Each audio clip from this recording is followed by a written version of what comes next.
Thank you for having us on for this session today. My name is Wes Swogger. I am an elementary demonstration teacher for San Bernardino City Unified. And joining me today is a man who needs virtually no introduction in any room he's ever in, Mr. Quinn Sanders. Quinn, how are you this morning? I'm good, man. How about yourself, my brother? Doing all right. Glad we could do this. Sad that we're not able to do this in person, but you know how we do in San Bernardino. We try to make it the best we possibly can, regardless of the We do. circumstances. So, We do. yeah. Carrying all of our equipment around to make sure. Right, right. So later on, we're going to be joined by a couple members of our district to serve as a panel. And the purpose of this session is regardless of what type of program you are in, whether you're a solo PE teacher or you've got a small department or a large department, there are steps that you can take to grow your program. And so this is a session designed around the recipe for the success that San Bernardino City Unified has had. Something that Quinn and I share is we came to elementary instruction, elementary PE, the same year. We were both middle school teachers and got transferred in together. And before I got transferred in, I had no idea that San Bernardino even had an elementary PE program. And I went to San Bernardino City Unified. The program wasn't in place when I was in elementary school in San Bernardino. So for a long time, it was known as the best kept secret in the district. Well, it's not a secret anymore. Our program is extremely successful, and it's because of the hard work of the teachers and the support that we have that has made it successful all these years. And so our plan for this session is to help you create a successful program for yourself. Okay, before we bring our panel in, Quinn, anything you have to add on that? Man, you pretty much nailed it down as far as being something for everyone. Now, this is whether you are an individual trying to make it happen on your own, or whether you are a group of 15 to 20 or even less trying to make sure that your team gets on the same page. All of that stuff is applicable to what we're trying to do here, and you'll be thoroughly, you could take some nuggets away to make sure that your program starts off on the right foot or starts moving in the right direction. This session will focus on 4 key topics to help you grow your program. The first are the quality ingredients that you're putting into your program, the gourmet cookbooks of which the lessons are derived and the learning happens, the culinary training that help you to grow your people and learn and grow together, and last but not least, the secret sauce, the one thing that no one else can do but you. Here today for our panel discussion is Program Specialist Amy Gazanaga, Demonstration Teacher Tracy Kelly, and 3 of our fantastic teachers, Eric Thompson, Anthony Amador, and Stephen Torrijos. It's tough to make a great meal without high-quality ingredients. In this section, we discuss the things that make up a quality program, as well as the things you can add to enhance it, both within and beyond the classroom. Okay, ladies and gentlemen, what we are doing right now is we are going to use a metaphor for your PE program, and we're going to talk about what's in our kitchen. All right. What we want to know from the panelists is, what do you feel quality ingredients are? Tracy, we'll go with you first. Thank you, Quinn. So starting off with a great quality physical education class is the curriculum, but we like to layer in quality programs. And some of those programs are Bring Your Parents to PE, something that I learned here at EPEW from William Potter, bringing your families and getting them connected to your class and teaching them about the importance of physical education. Some other programs that we hold are the intramural programs where teachers become coaches after school and play other schools in sports like basketball, soccer, football, etc. We also like to incorporate families for family fitness night if they can't make it during the day. And some other programs are just some lunchtime programs and run clubs, things of that sort. Thank you, Tracy. I always like to sprinkle in some music and get the kids pumped up. excited to move with some good music in the background. It also helps to start and stop activities because they know when we're moving and when it's time to take a break or stop. Yeah, that's really good. I do the same thing. That's really effective. I believe another quality ingredient is building a strong rapport with students, getting to know them on their time during their recess and lunch, going up to them, talking to them about their day, about their life, or just playing basketball with them and getting to know them in a personal level. I feel that gives you a lot of buy-in with the students. And when it comes to class, they tend to better listen and follow instructions. Another quality ingredient is making sure you hire quality chefs. I know we have 44 elementary physical education teachers supported by 6 assistants, and these teachers are the top notch. Making sure that we stay in the hiring process with our district is important. Making sure we communicate when we have an opening so that we can be part of that process, and making sure new teachers student teach with us so that we can hire them after we've put time in training them is a key to running a successful program. And one more thing to add about a quality program is getting to work early every day, making sure that you've got your field set up and that things are colorful and organized. And when kids come out, it looks like Disneyland to them. It looks like something they want to go out and do. Next, we'll be talking about our gourmet cookbooks, or the curriculum guides that were developed to ensure that the standards-based instruction that we put our kids through is of the highest quality and consistent across our entire district. Amy, can you share for us, you're the only member of our panel that was part of our curriculum creation process. Can you share with us a little bit about what that process entailed to be able to give all of our teachers a foundation to build off of when they come into the program? Yeah, I'd be happy to. Writing a curriculum was time consuming, but it was actually a labor of love. We pulled our staff together and paid them extra hours after work and spent 5 years writing 3 grade span curriculums going from 1st through 6th grade. And then we added kindergarten a year later. That process takes unpacking the standards, looking at your standards in depth and making sure you're teaching to them and making sure you're giving kids a well-rounded program. We wrote these. 1st through 2nd grade has their own curriculum book, making sure we're hitting all the standards. Social skills, making sure SEL, standard 5s are put in. Grade 3 and 4 has their own units, and grade 5 and 6. Great, thank you. And I'll tell you from experience, when I came from middle school having to write my own lessons to having 3 big notebooks thrown in my face, that was very, very helpful. For sure. We both had a celebration dance. We came down at the same time. That was like, that's what I'm saying. So yeah, completely cool. So speaking on that, Tracy, what was it like coming from another district and coming into that type of a situation? Yeah, similar to both of you, I was at a middle school where I had to write all of my own lessons, and it took hours and hours after school, time away from when I could be out with the kids. And once I came here, it was like this gift, like, thank you. You know, it was so helpful, and it allowed such an easy transition for me to just come to work and be able to focus on the things that really mattered, helping around the school, getting to know the students more, getting to know the teachers. And once I became more familiar with the curriculum, then I was able to add in my own spices, and I was able to do things that were comfortable to me. But this just allowed such an easy transition from middle school to elementary.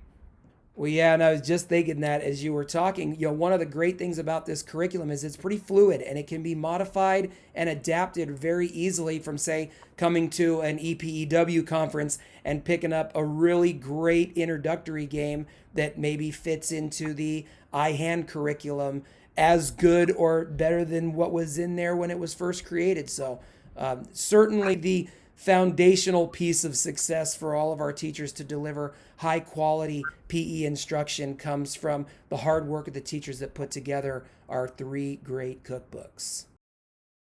I'm going to share just really quick the recipe for what we consider to be a perfect PE lesson.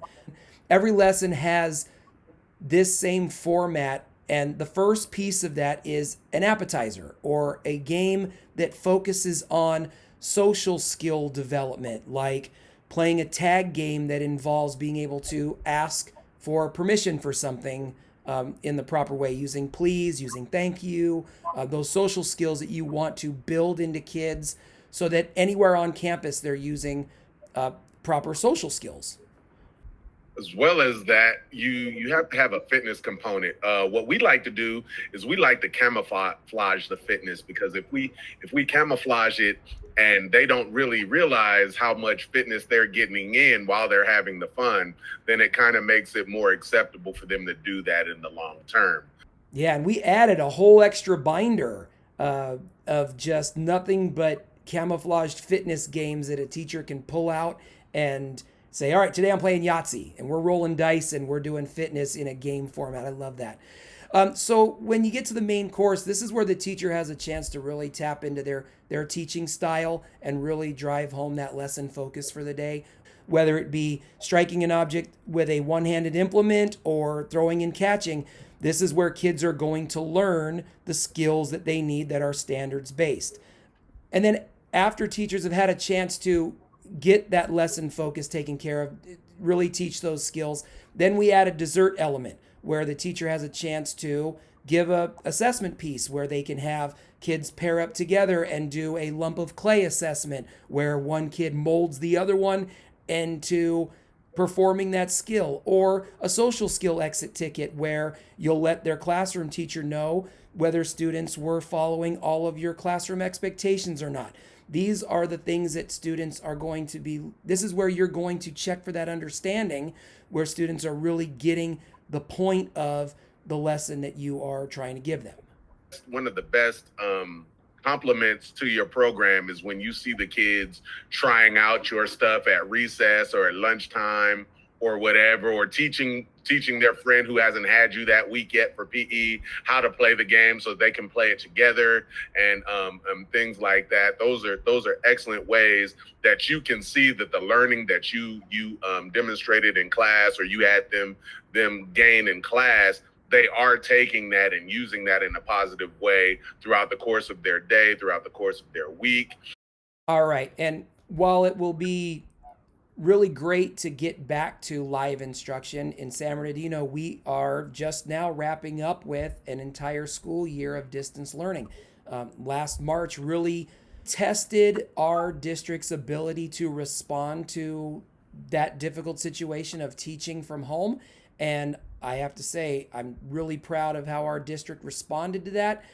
We spent this entire year doing virtual PE with kids, and I'd like to throw it out to members of the panel. How was the distance learning experience for all of you, going from being outside every day to now basically teaching PE from your bedroom?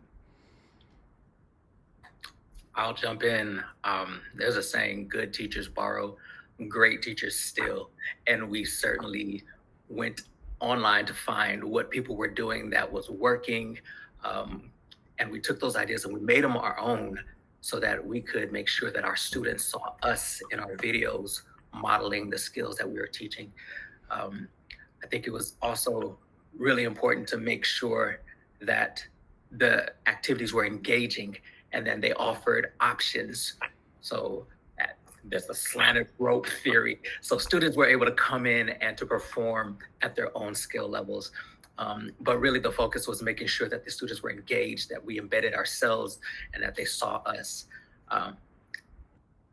One personal story I have, I was in student teaching, I ended up displacing another assistant in the program.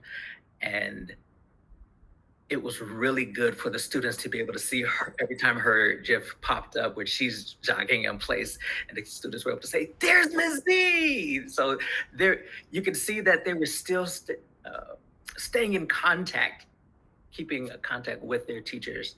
So that just goes to show the value of putting ourselves in the video so that the kids maintain the contact, even through this distance learning process, which has value, but we do look forward to going back in person. Yes, we do. So yeah, our department was in charge of creating over 100 virtual lessons. The way we did that is we split into about teams of 5. We had approximately 8 different teams, and every team was required to produce a certain amount of lessons, including everybody in their team. Together, we have amassed over 644,000 views on YouTube. Our 2 highest ones have reached over 250,000 and 66,000 currently. And just building on what Eric was saying, the kids are paying attention and they're looking for me. Every time I pop up on the lesson, they'll be like, "Mr. Amador, is that you?" So they get really engaged and excited when they see us. So I thought it was great that we didn't just borrow and upload into our assignments from other people, that we actually included ourselves in there, because that went a long way with our students. All right. Any other comments on that before we move? Surprisingly, one of the great things was the connections we were able to make with students, siblings, their parents, other members, because we're going into their house and teaching, you know, from on the computer. They could hear us. It was a regular thing for us to see the young siblings, or even sometimes older siblings, jumping on and doing the activities with their with their students. And same thing with parents. I had a mom tell me this week how she said she was just thanking me, saying we did a great job. She loved the high energy and the great lessons. And she told me that she was off to the side. She said, "I would do the exercises a lot too. I just wasn't always on camera." So that same student, her dad would actually come onto camera every so often, and he would be right there doing the workouts with us and stuff. So it's a really cool way to build that rapport. Even though we weren't able to see them in person, it wasn't stopping us from making those connections. On an administrative end, I'll just add, having different administrators that have kids in our district and different teachers that have kids in our district reaching out to me, letting me know how great our team is doing with the lessons and how much their student who's participating in our program loved the lessons. Getting those shout outs from the administrative end was really heartwarming. I know it almost killed all of us. Putting these lessons together took a lot of time, but doing them together collectively as a team was something that I think we're going to keep these forever. We'll have a great bank, and I think we'll continue adding to it and be able to use them in some capacity. I just want to add one more thing, that our department did a really good job of making sure that the lessons were still meaningful and standards-based. We ranged everything from the social skills with responsibility lessons all the way up to overhand throwing and kicking. So we made sure that we were still hitting the standards while being fun and being mindful that we had to be creative with some of the equipment and spaces that we were working with. One of the major takeaways from the distance learning process was being able to recognize a need and having the courage to ask for support. In our case, we found that teachers were struggling to provide skill development lessons to their students because the kids didn't have access to the items that they needed. What this led to was our district purchasing 21,000 equipment kits that we were able to get into the kids' hands by mid-year. If you believe in your program and believe it should be supported and valued the same as other content areas, have the courage to ask for the things that you need. At worst, you'll be told no. At best, you may receive exactly what you need to progress your program in ways you didn't think possible. All right, and it wouldn't be an EPEW conference sessions if we didn't get up and move a little bit. So what we've done is we put together a little 5-minute montage of some of the best videos that we did for distance learning to get you up out of those chairs and get you moving a little bit, get the blood flowing. So get on up and please move with us.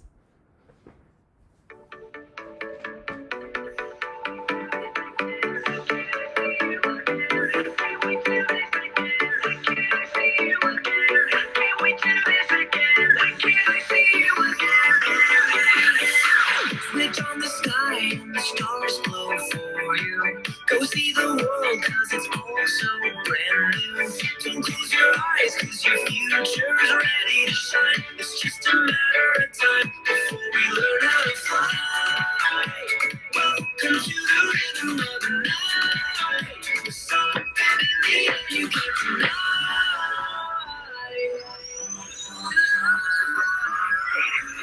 It's been fun, but now I've got to go. Life is way too short to take it slow. Before I go and hit the road, I gotta know. Then when can we do this again? When can I see you again? When can we do this again? I gotta know. When can I see you again? When can I see you again? Join at the hip, yeah, your sidekick needs you. Life is a trip, down the road map leads you. Look all around at the mountains you haven't climbed. It's just a matter of time before we learn how to fly. Welcome to the rhythm of the night. Something in the air you can't deny.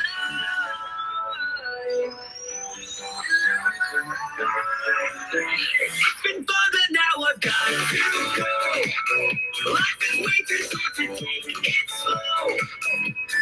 Before I go and hit the road, I gotta know. Till then, when can we do this again? When can I see you again?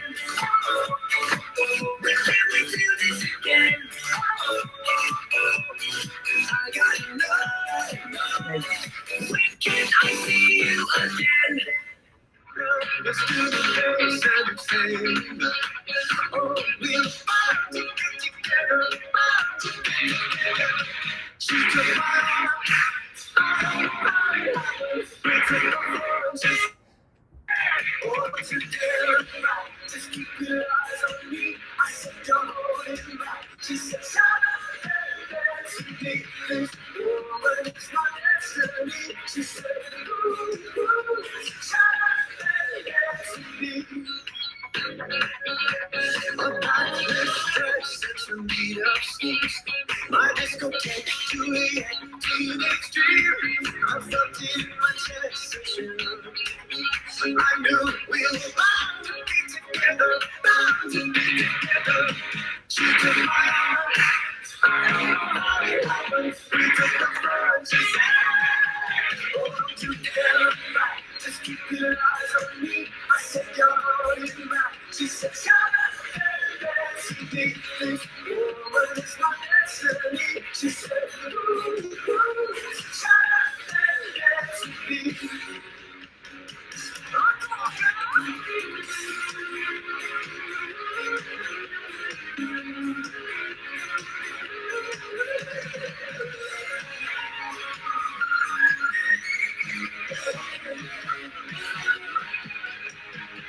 Deep in her eyes, I think I see the future. I realize this is my last chance. She took my arm. I don't know how it happened. We took the first to say.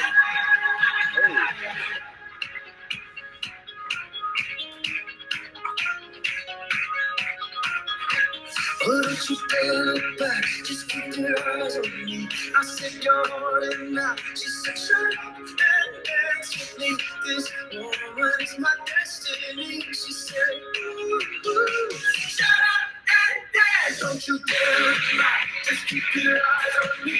I said you're holding back. She said shut up and dance with me. This woman is my destiny. She said, ooh, shut up and dance with me.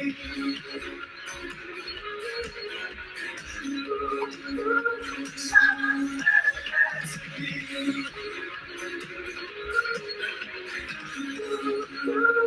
Shut up and dance with me.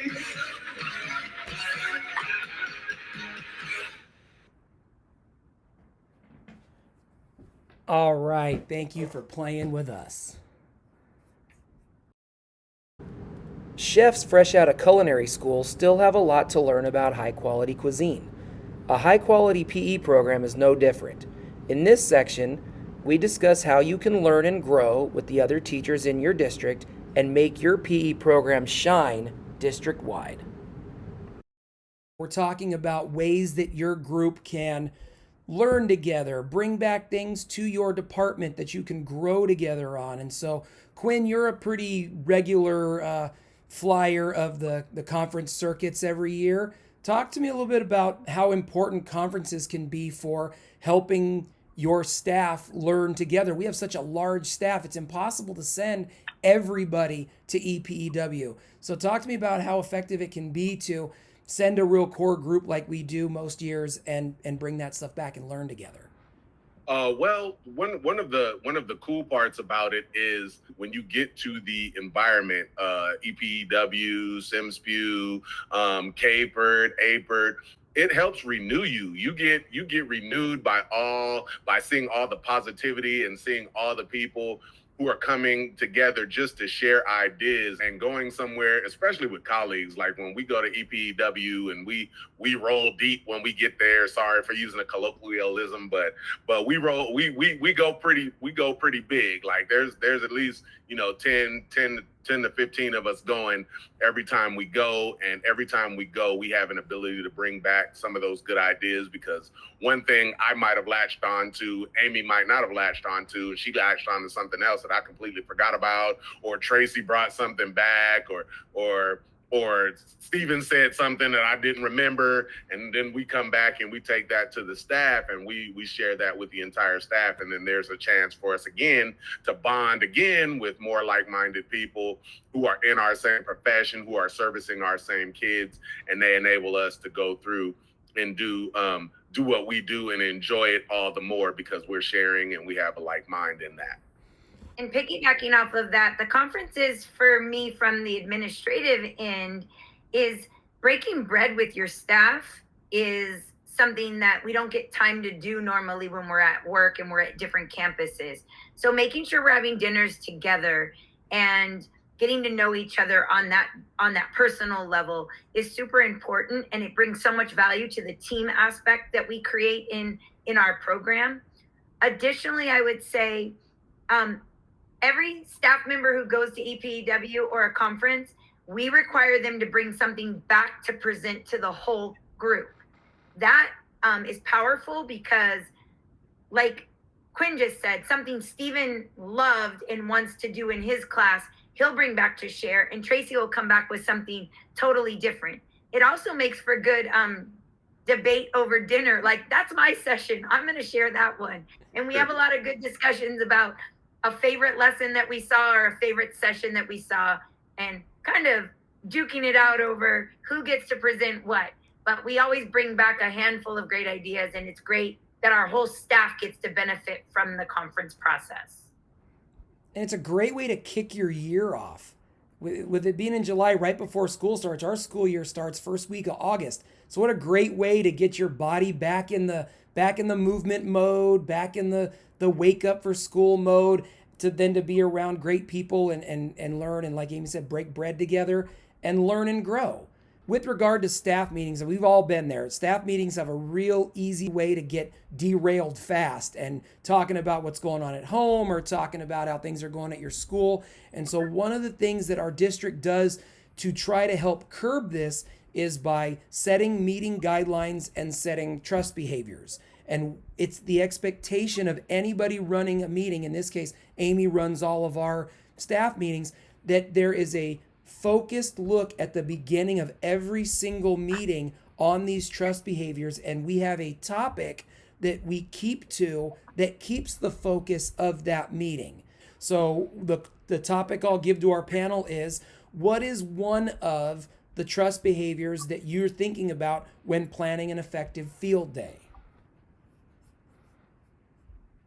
So one of the trust behaviors that guides how we approach field day is number 9, clarify expectations. There's a lot of moving parts with field day. There's a ton of students coming out. There could be hundreds of students at one time, and there's a lot of moving parts. So clarifying expectations for students to make sure it's a fun and safe event. Clarifying expectations for classroom teachers regarding scheduling, when to pick up, when to drop off.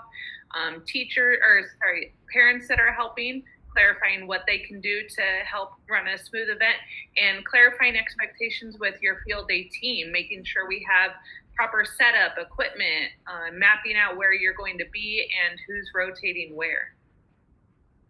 For me, I think my number 12, keeping commitments, goes well with Tracy's clarifying expectations, because once you set all those expectations with your staff, with the students, with the teachers, you got to follow that and keep to it. Show up on time. Whatever you say you're bringing with you, you got to make sure you're there with your equipment that's needed.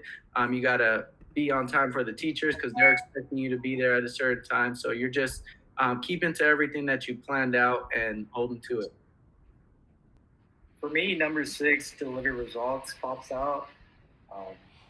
Obviously, we're going to 5 different schools throughout the week. Day 1 is probably going to be your highest energy day. And, most likely sometimes you get drained out during the week, but you want to make sure we're all doing our part. So on day 5, we still have that same energy, providing a good show to our students. Ways we can keep that energy high is having good morale within the staff, whether it's bringing donuts or something in the morning to get everybody pumped and energized. That way we can put on that great show all week. And when all of that is done, I think it's important to be self-reflective. Number 7 is get better. So you want to take tips, strategies from your team members. You want to make sure that you're open to feedback as well. You want to pay attention to what's happening out on the field. Where can you tweak things to make things more efficient? How can you make it run more smoothly? And it's all in the hopes of improving, getting better. All right. And one of the more successful activities that we do in whole staff meeting, new staff meetings, curriculum review is a demo slam, which I think we picked up at EPEW or Capered, which is an opportunity for us to pose a question out to the group. And when you're willing and ready to talk, you have a set amount of time to share your responses, and the rest of the group will keep you accountable for your time. So we're going to do a short demo slam with you. We're going to share ways to group kids. When we get back to live instruction, we're in class. How are some different ways you group kids? So if you're going to step up, you got 15 seconds. You can share, and we'll slam you down. And I've got the time, so share away. One way we group kids is by designating them to their own teams by color. So having 6 teams, and then for that trimester or whatever, they'll all be together with their same team. So when they come out, they jersey 3, up. 2, 1, and slam. get going.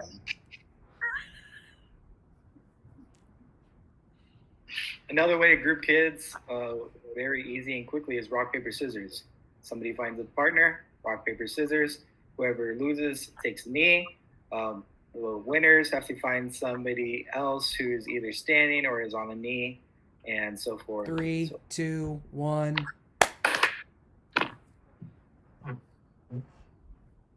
I've used poly spots. They come in 6 different colors. I have them spread out beforehand, tell the kids go to a spot, and then say switch, they move to another spot. I say switch again, they move to another spot. And then once they're appropriately mixed, then I say, okay, all of the such and such colors go stand over 3, there. 2, 1.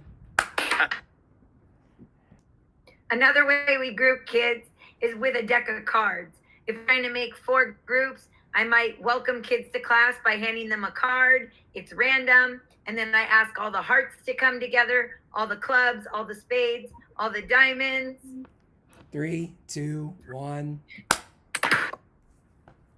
I've used popsicle sticks. You can get colored ones from the Dollar Tree and hand those out, match the colors, or you can just get regular ones and number them and then have, evens get together, odds get together. There are lots of different ways to use those. 3, 2, 1. I slam myself. Yep. I like to group them by exercise. So I have a group of 6 different exercises, and the kids that go to the particular exercise, or the ones that like that exercise the best, then they split themselves up, and I'll even it out if it gets a little too 3, 2, 1. serious. So as you can see, a demo slam is a really effective tool for getting your entire staff involved, keeping your topic super focused on one question, not letting any particular individual dominate the conversation. And it just very much like talking chips, like everybody gets a turn per se. And if you've got more ideas, you're welcome to share them, but you have a set amount of time. And you don't get to come back and finish up your idea that you started before. If you get slammed, get to the meat of it real quick. Lastly, great chefs tend to have a signature style. Teachers do as well, and in this section, we talk about how your program can support the one thing that makes every teacher unique, the secret sauce. This is your natural you. Take your natural you out into what you're teaching, and that will help make your teaching the best that it can possibly be. You can take ideas from other people, but you can't take their personality. You can't take what they do. You can't take that into what you're teaching. Your competitiveness with the kids, you have to make it a certain way for you. The content is always good, but when you put yourself in it, it comes across more authentic, and it comes across as the children seeing that you're there for them and not necessarily to pick that paycheck up, because that's not what we're here for. We're here for them. That's about as right as you can say that. And I can speak for Tracy. We work with a lot of the new staff, the new teachers that come in as mentors to them. And that's a lot of the message when we first bring them in. What is your voice? And you really need those first couple years to find that voice that is uniquely yours. And once you find it, your kids latch onto that, and no one else can do what you do. Just an example of driving home what secret sauce looks like. We found this great video. Amy found this great video a couple years ago and showed it at our staff meeting. And it was a really kind of a aha moment for our staff that we see every kid. And there's a lot of mobility in this district, and kids go from one school to another within the same year, the following year. I might have somebody in kindergarten that Anthony might have by 6th grade. And we wanted to find a little something within our department that tied together the district. And so here's a quick little clip of where we got to and how we came to that aha moment.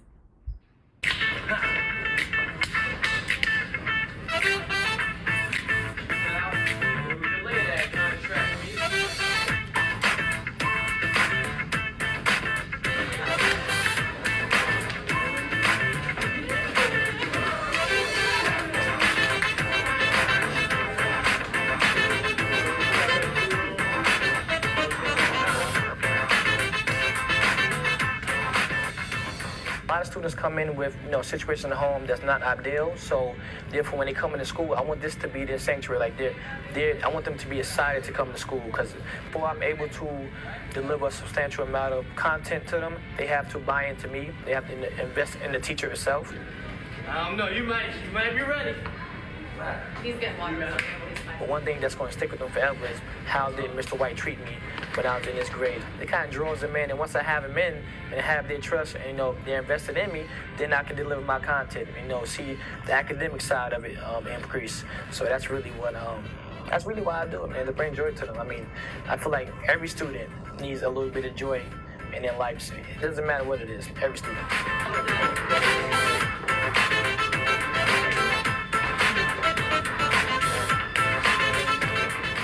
That's been one of the biggest things for me, like those messages from other educators.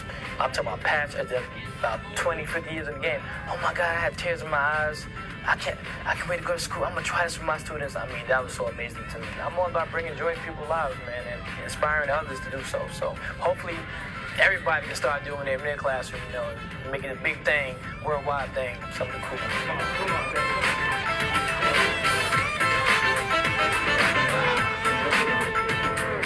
So off that video that Amy showed us in staff meeting, the whole beginning of that staff meeting was, we're going to come up with a handshake that's uniquely ours. Not, every student, but something that's unique to SBC USD elementary PE. And so we took everybody's input. I think everybody's table group had a chance to put together 3 parts to make a handshake that, one, everybody could remember, and one that could transfer easily from school to school. So What we're going to do to get out of here is we're going to give that handshake over to you. You are welcome to take that and modify it as you will. I think it's really effective for kids. We did it during distance learning as an outro to every lesson we did. And so if you don't mind going through it with us, we're going to start with both hands up in the screen. The first part is 3 high fives. And since we're at a distance, we're going to give ourselves high five with 3 claps, followed up by a fist bump.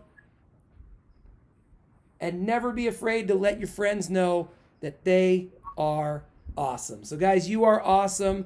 We thank you so much for tuning in. We really hope that the secret sauces and the things that are in our kitchen can be taken over into your department and just help you grow and help you learn. And we really look forward to seeing all of you live and in person next year.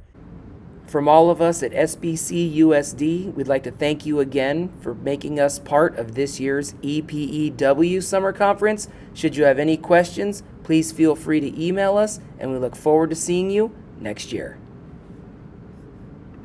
Thank you for attending the 48th Annual Elementary Physical Education Workshop. We're glad you were here. Please follow us on our social media platforms. EPEW can be found on Twitter, Facebook, Instagram, and YouTube. Please check out our website for links to more great sessions. Just go to epew-cp.weebly.com and click on the virtual EPEW 2021 tab at the top and scroll down. EPEW 2021 Educators Assemble would not be possible without the support and dedication from the amazing EPEW committee. The committee has been hard at work for months preparing for this workshop. Thank you to Linda McGee, Barbara Groton, Scott Wilson, Stephanie Sandino, Julie Miller, Jessica Monlux, Kayla Ailman, Shelby Lozano, Andrea Chavez, Scott Townsend, and Cindy Chase. Thank you for attending EPEW, where our motto is, come to learn, leave as family.